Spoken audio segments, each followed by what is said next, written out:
they've already been hit. It's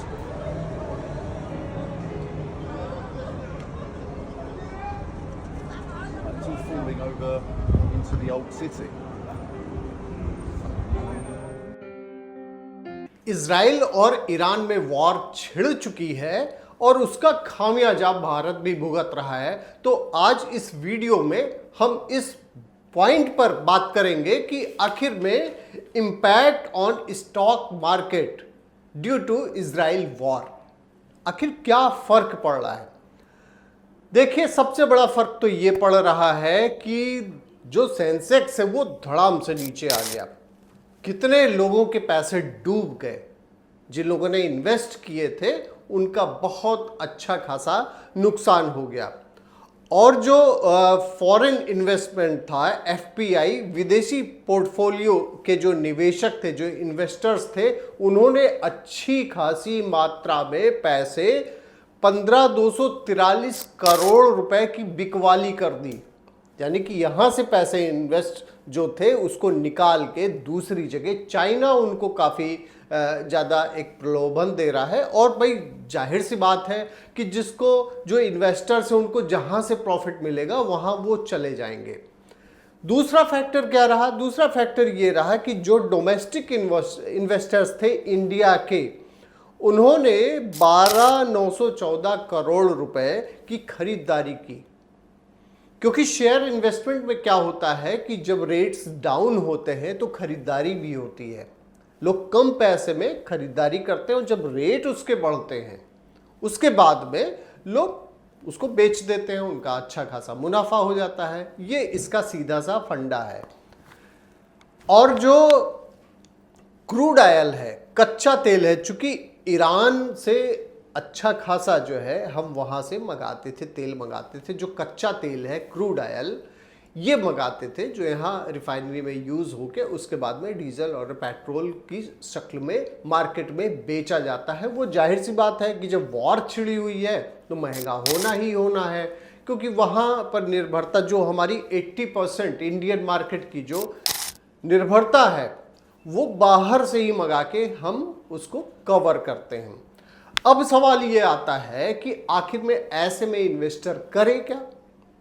तो इसमें जो हमने कई सारी वेबसाइट, जो इसके एक्सपर्ट हैं, जो शेयर इन्वेस्टमेंट के जो एक्सपर्ट हैं, उन्होंने जो टिप्स दिए हैं उसको खंगाले और पाया कि उसमें कुछ ऐसे टिप्स दिए हैं कि अगर थोड़ा सा पेशेंस आप रखेंगे, और कुछ ऐसे शेयर बताए गए हैं कि जिसको लेकर अगर आप छोड़ देंगे, 5-6 महीने के लिए छोड़ देंगे, साल भर के लिए अगर आप छोड़ देंगे, तो अगर आपका कोई लॉस हुआ है तो वो आगे जाके कवर होगा। क्योंकि जिस दिन ये वॉर थमेगी तो रेट्स अचानक फिर बढ़ेंगे। इसके लिए आपको होल्ड करना होगा। तो आइए हम बात कर लेते हैं कि कौन कौन से ऐसे शेयर हैं जिसको आप लेकर अभी आप होल्ड कर सकते हैं, उनको छोड़ दीजिए कुछ दिन के लिए, कुछ महीनों के लिए आप भूल जाइए। तो सबसे पहला इसमें नाम आता है गांधार ऑयल रिफाइनरी। इसमें अगर आप इन्वेस्ट करते हैं और मिनिमम 5-6 महीने के लिए आप मिनिमम इन्वेस्ट करके इसको आप भूल जाइए, तो गांधार ऑयल रिफाइनरी के बारे में जो एक्सपर्ट्स हैं उन्होंने अपनी ओपिनियन दी है कि इसको आप बाई कर सकते हैं। जो सेकंड ऑप्शन है वो है ऑयल इंडिया लिमिटेड। इसके शेयर आप ले सकते हैं, उसको होल्ड कर सकते हैं, कुछ दिन के लिए छोड़ दीजिए। जो थर्ड हमारा है वो पेट्रोनेट एलटीजी। पेट्रोनेट एलटीजी के भी शेयर आप ले सकते हैं, इसको लेकर भी आप छोड़ सकते हैं। फोर्थ अगर हम बात करते हैं तो वह है बीपीसीएल। ये सारे ऑयल से ही रिलेटेड हैं, इनको लेकर आप छोड़ सकते हैं। और फिफ्थ है ओएनजीसी। तो ये अगर आप इसमें जो 5 ऐसे इसमें शेयर मार्केट में आप ऑयल रिफाइनरी से रिलेटेड अगर शेयर्स लेकर अगर आप छोड़ देते हैं तो आने वाले समय में आपको अच्छा खासा जो है, जो प्रॉफिट हो सकता है, जो लॉस अगर कहीं हो गया है इस बीच में, तो वह आप कवर कर सकते हैं। तो ये था हमारे पॉइंट्स की impact of Iran Israel war on Indian economy, इस पर क्या फ़र्क पड़ेगा। तो जाहिर सी बात है कि क्रूड ऑयल के रेट बढ़ेंगे, सारी चीज़ें महंगी होंगी। और जो सबसे बड़ा खतरा ये है कि जो इन्वेस्टर हैं, फॉरेन इन्वेस्टर हैं, एफपीआई हैं, वो पैसे निकाल रहे हैं।